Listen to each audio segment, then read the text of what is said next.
কয়েক হাজার বছর পুরনো পিরামিডের নিচে রয়েছে মিশরীয় রাজাদের গুপ্তধন। কিন্তু এই গুপ্তধনের সঙ্গে সঙ্গে সেখানে একটা মমি রয়েছে। ইতিহাস থেকে জানা যায় এই মমিটা একজন কৃতদাসের, যে রাজার স্ত্রীকে ভালোবাসতো। আর তার কাছে ছিল প্রচুর কালো জাদুর বিদ্যা।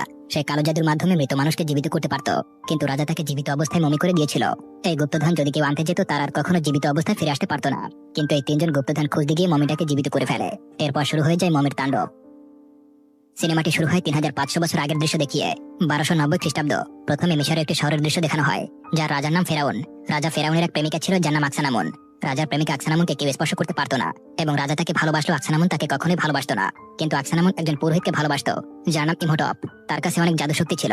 ইমোটপের সবচেয়ে বড় জাদুবিদ্যা ছিল সে মৃত মানুষের আত্মাকে ফিরিয়ে নিয়ে আবার জীবিত করতে পারত। একদিন ফেরাউনের স্ত্রী আকসানামুন ইমোটপের সঙ্গে দেখা করতে আসে। তখন সেখানে রাজা ফেরাউন এসে পড়ে এবং তাদের দুজনকে একসঙ্গে ধরে ফেলে। কিন্তু তারা দুজনে মিলে রাজাকে মেরে ফেলে। ঘরের ভেতরে শব্দ শুনে বাইরে থাকা গার্ডরা ঘরের দিকে আসতে থাকে। কিন্তু আকসানামুন ইমোটপকে বলে, গার্ড আসার আগে তুমি এখান থেকে চলে যাও, কারণ তুমি আমাকে আবার জীবিত করতে পারবে যদি আমার কিছু হয়েও যায়। এরপর ইমোটপের লোকজন তাকে নিয়ে সেখান থেকে বাইরে বেরিয়ে যায়, এবং আকসানামুন সেখানে নিজের পেটে ছুরি দিয়ে আত্মহত্যা করে ফেলে, কারণ সে জানতো ইমোটপ তাকে আবার বাঁচাতে পারবে। এরপর ইমোটপ সেই কাজে লেগে পড়ে এবং তার লোকজন আকসানামুনের দেহ চুরি করে নিয়ে আসে। ইমোটপ তার জাদুবিদ্যা দিয়ে আকসানামুনকে প্রায় জীবিত করেই ফেলছিল। এমন সময় সেখানে ফেরাউনের লোকজন এসে তাকে থামিয়ে দেয়।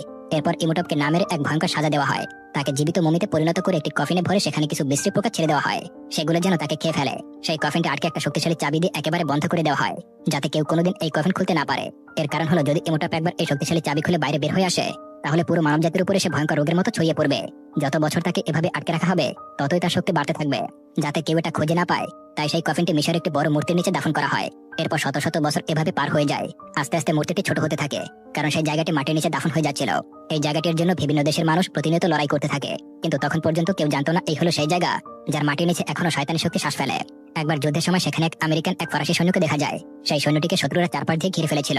হঠাৎ শত্রুরা পালাতে থাকে, কারণ তার পেছনে সেই পুরনো মূর্তিটা ছিল, যার নিচে 1000 বছর আগে ইমোটপকে কফিনে বন্দী করে দাফন করা হয়েছিল। সবাই সেখান থেকে চলে গেলে হঠাৎ সেই জায়গার মাটির বালি উঠতে শুরু করে, এমন ভাবে যেন মনে হয় বালির নিচে কেউ একজন আছে।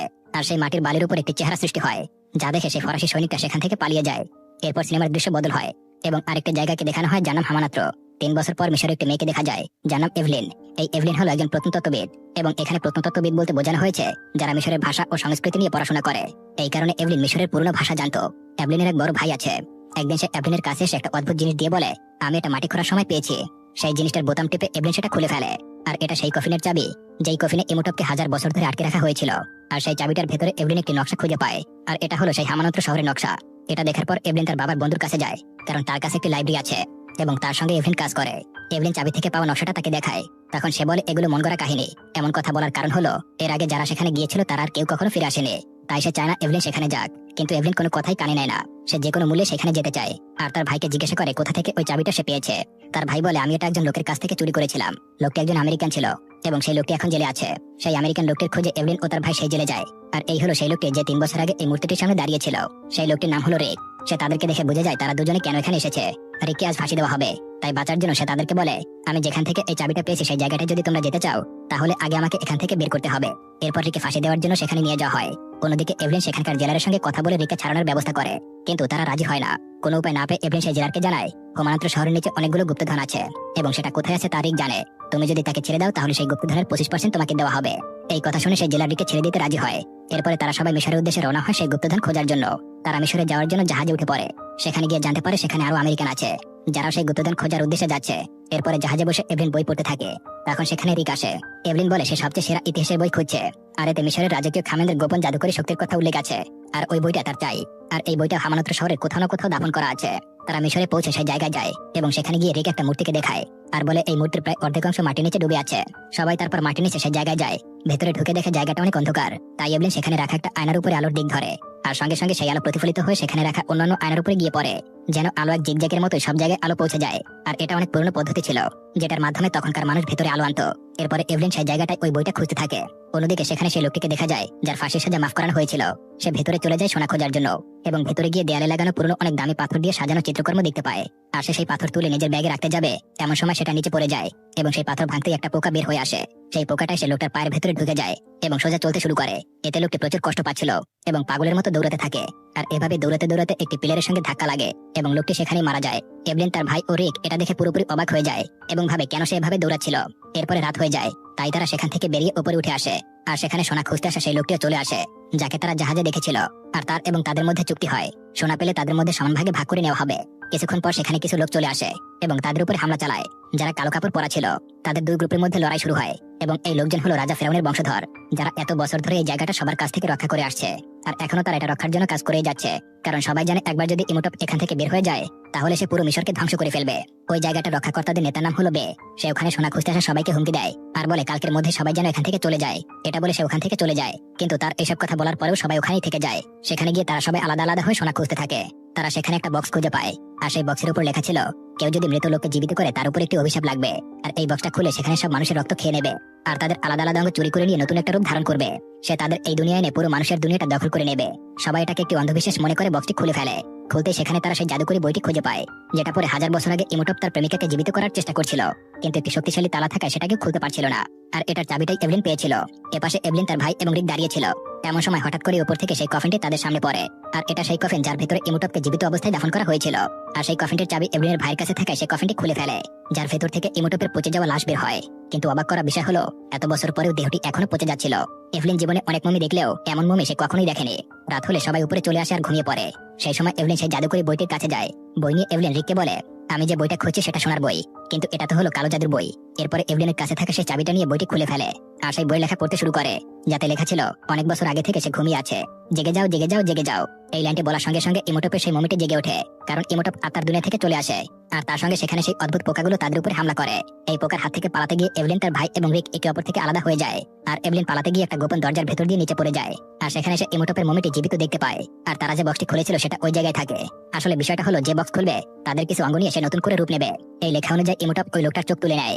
এরপর সে এভলিনের দিকে আসলে সেখানে রিক চলে আসে আর মমিটিকে গুলি করে সেখান থেকে পালিয়ে যায়। সেখানে ফেরাউনের বংশধররা চলে আসে, যারা সবাইকে সাবধান করে গিয়েছিল। তাদের নেতা বলে, আমরা 3000 বছর ধরে এই মমিটিকে পাহারা দিচ্ছি, এখন কেউ আর এই মমির হাত থেকে বাঁচতে পারবে না। সে আরো বলে এখন সবাই মারা যাবে। সেটা শুনে সবাই সেখান থেকে ফিরে আসে, আর রিক এখন সেখান থেকে ফিরে যেতে চায়, কিন্তু এভলিন তাকে বাধা দেয়। এভলিন বলে তাদের জন্য মমিটা বেরিয়ে আসছে, তাদেরকে ওটাকে আবার আটকাতে হবে। এদিকে মিশরের সবকিছু বদলাতে শুরু করে। আকাশ থেকে আগুনের গোলা পড়তে থাকে। যার চোখ মমিটি নিয়েছিল তাকে সে কঙ্কালে পরিণত করে ফেলে এবং তার অঙ্গগুলো নিয়ে সেই মমিটা মানুষে পরিণত হতে শুরু করে। এভলিন এবং রিক সেখানে এসে এটা দেখে এবং রিক তার উপরে গুলি চালায়, কিন্তু মমির এতে কিছুই হয় না। হঠাৎ করে সেখানে একটা বিড়াল চলে আসে, যেটাকে দেখে মমিটা ভয় পেয়ে সেখান থেকে চলে যায়। তারা কিছু বুঝে উঠতে পারছিল না, তারা ভাবছিল মমিটা কেন বিড়াল দেখে পালিয়ে গেল। এটা জানার জন্য তারা সেই রক্ষকদের কাছে যায়, যারা ওই জায়গাটা রক্ষা করে আসছে। তারা বলে বিড়াল অন্ধকার জগতের দেখভাল করে, যার জন্য ইমোটপ ভয় পেয়ে সেখান থেকে পালিয়ে গেছে, কিন্তু সে একবার পুরো শরীর পেয়ে গেলে বিড়ালকে ভয় পাওয়া বন্ধ করে দেবে। আর পুরো শরীর পাওয়ার জন্য সেই 4 জনকে ইমোটপ মারবে, যারা ওই কালো জাদুর বইটার বক্স খুলেছিল। আর তার ভেতরে থাকা কালো জাদুর বইটা পড়ার ফলে সে বাইরে বের হয়েছে। ইমোটপ একজনকে মেরে ফেলেছে, কিন্তু এখনো 3 জন আছে। এভলিন বলে ইমোটপ যখন তাকে প্রথম দেখে তখন আকসানামুন বলে ডাকে। কেন সে এমনটা বলেছিল? রক্ষক তাদেরকে বলে 1000 বছর আগে আকসানামুন রাজার প্রেমিকা ছিল, কিন্তু ইমোটপের সঙ্গে তার অবৈধ সম্পর্ক ছিল। এটা জানতে পারলে তারা রাজা ফেরাউনকে মেরে ফেলে। এই কারণেই ইমোটপকে জীবিত মমিতে পরিণত করে দাফন করা হয়েছিল। ইমোটপ তার প্রেমিকা আকসানামুনকে আবার জীবিত করতে চায়, যে কারণে সে তোমাকে মারতে চায়। আর বেঁচে যাওয়া বাকি 3 জনকে মেরে ইমোটপ নিজের শরীরে ফিরে পাবে। সেই 3 জনের 2 জন এভলিনের সঙ্গে আছে, কিন্তু আরেকজন সেখানে নেই, যে কিনা একজন ইতিহাসবিদ। সে ওই কালো জাদুর বইটা নিয়ে এসেছিল। এটা সেই বই যেটা পড়ার পর ইমোটপ জেগে উঠেছে এবং এই বইটার মাধ্যমে সে আবার তার প্রেমিকাকে বাঁচাতে চায়। রিক সবাইকে নিয়ে সেই ইতিহাসবিদের কাছে যায়, কিন্তু ততক্ষণে অনেক দেরি হয়ে গেছে। এর মধ্যে ইমোটপ তাকে মেরে ফেলেছে আর তার শরীরে অঙ্গ নিয়ে নিয়েছে। তার থেকে ওই কালো জাদুর বইটাও নিয়ে নেয়, আর সেই লোকটার কাছে থাকা একটা বোতলও নিয়ে নেয়, যার ভেতরে আকসানামুনের অঙ্গ আছে। আর এমনই অনেক বোতল ইমোটপকে খুঁজে বের করতে হবে। রিক ও তার সাথীরা দেখে ইমোটপের শরীরে অনেক অঙ্গই পূর্ণ হয়ে গেছে। ইমোটপ পেছন থেকে রিককে দেখে নেয় এবং নিজের মুখ থেকে অসংখ্য মহামারী পোকা চারদিকে ছেড়ে দেয়। সেখান থেকে বেরিয়ে ইমোটপ তার 3 নম্বর শিকারের কাছে চলে যায়। সেখানে গিয়ে ওই লোকটাকে ইমোটপ মেরে ফেলে আর তার প্রেমিকার রঙের আরেকটা বোতল পায়। তার পাশের রুমে এভলিন আছে, তাই ইমোটপ বালি হয়ে সেই রুমে ঢুকে যায়। ইমোটপ এভলিনকে সঙ্গে করে নিয়ে যাবে, এমন সময় রিক ও এভলিনের ভাই সেখানে এসে পড়ে। ইমোটপের সামনে বিড়াল ধরে, যার কারণে কোনো উপায় না পেয়ে ইমোটপ সেখান থেকে পালিয়ে যায়। এখন তার এটা বোঝা যায় কালো জাদুর বই দিয়ে যেমন তাকে জীবিত করা যায়, তেমনই ভালো বই যার নাম আমুনরা, সেটা দিয়ে তাকে মারাও যাবে। তবে ভালো বইটা এখন কোথায় আছে? এরপর এভলিন সেখানকার পাথর পড়ে এবং জানতে পারে কালো জাদুর বইটা যেমন একটি মূর্তির নিচে পাওয়া গেছে, তেমনি ভালো বইটাও অন্য একটা মূর্তির নিচে আছে।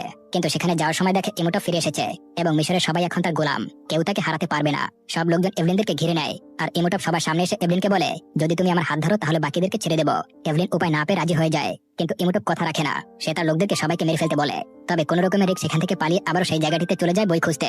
খুঁজতে খুঁজতে সে সেই জায়গায় চলে আসে যেখানে অন্য মূর্তিটি রাখা আছে। আর এখানে মিশরের সব পুরনো ধন সম্পদ লুকানো আছে, যা সেখানকার মানুষ এত বছর ধরে খুঁজে বেড়াচ্ছিল। এপাশে ইমোটপ তার প্রেমিকা আকসানামুনকে জীবিত করার চেষ্টা চালিয়ে যাচ্ছে। ইমোটপ জানে যে রিক সেখানে পৌঁছে গেছে, তাই একটা পিলারের মূর্তিকে জীবিত করে এবং সেই গুপ্তধনের জায়গায় পাঠিয়ে দেয়। সেখানে গিয়ে রিকদের উপরে তারা হামলা শুরু করে। তবে কোনো মতে রিক সেই মূর্তিটির কাছে চলে যায় আর মূর্তির কাছ থেকে সেই ভালো বইটা খুঁজে পায়। এদিকে ইমোটপ আকসানামুনকে জীবিত করে ফেলে। তবে পুনরায় শরীর পেতে হলে এভলিনকে বলি দিতে হবে। এভলিনকে মারতে যাবে এমন সময় সেখানে এভলিনের ভাই চলে আসে এবং তার সাথে সেই ভালো বইটা দেখা যায়। এই বইটার চাবি ইমোটপের কাছে আছে। সেই বইটার উপর কিছু লেখা পড়তে সেখানে থাকা কিছু সৈন্য জীবিত হয়ে সেখানে চলে আসে, যেটা দেখে এভলিন বলে, এই লাইনগুলো পড়ো যাতে সবাই তোমার কথা শোনে। এভলিনকে বাঁচিয়ে নেয় রিক, কিন্তু আকসানামুনের মমি জেগে উঠেছে। আবার সেই মমি এভলিনকে মারার চেষ্টা করে। যে সৈন্যগুলোকে এভলিনের ভাই জাগিয়েছিল সেগুলো রিককে আক্রমণ করে, কিন্তু এভলিনের ভাই যখন সব লাইন পড়ে নেয় তখন তারা থেমে যায় আর এবার সে সৈন্যদেরকে আদেশ করে আকসানামুনকে মেরে ফেলতে। এবার সেই সৈন্যগুলো আকসানামুনকে মেরে ফেলে। এটা দেখে ইমোটপ প্রচুর রেগে যায়। এভলিনের ভাইয়ের কাছে গিয়ে ইমোটপ তার গলা ধরে উপরে তুলে ফেলে। সেই মুহূর্তে এভলিন ইমোটপের উপরে আক্রমণ করে আর এই ফাঁকে এভলিনের ভাই সেই চাবিটা ইমোটপের কাছ থেকে চুরি করে নিয়ে নেয়। চাবিটি নিয়ে সে এভলিনের কাছে যায়। এভলিন বইটা খুলে ফেলে। অন্যদিকে ইমোটপ রিককে প্রায় মেরেই ফেলছিল আর তখনই এভলিন ভালো বইটা পড়তে শুরু করে। আর সে পড়তে শুরু করে, কাল তাকে মারো আর নিয়ে যাও ওপারে। এটা বলার সঙ্গে সঙ্গে একটা সাদা রথ এসে তার সব শক্তি নিয়ে যায়। এতে ইমোটপের শরীর একজন সাধারণ মানুষের মতো হয়ে যায়। ইমোটপ রিকের দিকে এগিয়ে আসলে রিক তার পেটে ছুরি ঢুকিয়ে দেয় আর ইমোটপ বলে, আমি এখন মুক্ত হয়ে গেছি, কারণ এতদিন তার শরীর জীবন আর মৃত্যুর মাঝখানে ঝুলছিল। আর এবার সে মুক্ত হয়ে যায়। তার মৃত্যুতে সেখানকার সব দরজা বন্ধ হতে থাকে আর তারা তিনজন সেখান থেকে বেরিয়ে আসে। তারা ওখান থেকে বেরিয়ে আসার পর সেই জায়গাটা পুরোপুরি মাটির ভেতরে তলিয়ে যায়। এটা দেখে মিশরের রাজা এবং সেই রক্ষাকর্তাদের নেতা সেখানে আসে এবং সেই জায়গাটা পুরোপুরি ধ্বংস করে দেওয়ার জন্য তাদের সবাইকে ধন্যবাদ জানায়। তারা তিনজন সেখানে রাখা উটের উপর চড়ে সেখান থেকে রওনা হয় আর সেই উটগুলোর পিঠের পেছনে গুপ্তধন নিয়ে যায়। সঙ্গে করে সেই গুপ্তধন নিয়ে সেখান থেকে তারা চলে যায় আর এখানেই সিনেমাটা সমাপ্তি হয়। তো বন্ধুরা, কেমন লাগলো মিশরীয় এই মুভিটি কমেন্ট করে জানাতে পারেন। এটার আরো অনেকগুলো পার্ট আছে, আপনারা যদি চান সেগুলো আমি পরবর্তীতে হাজির করব।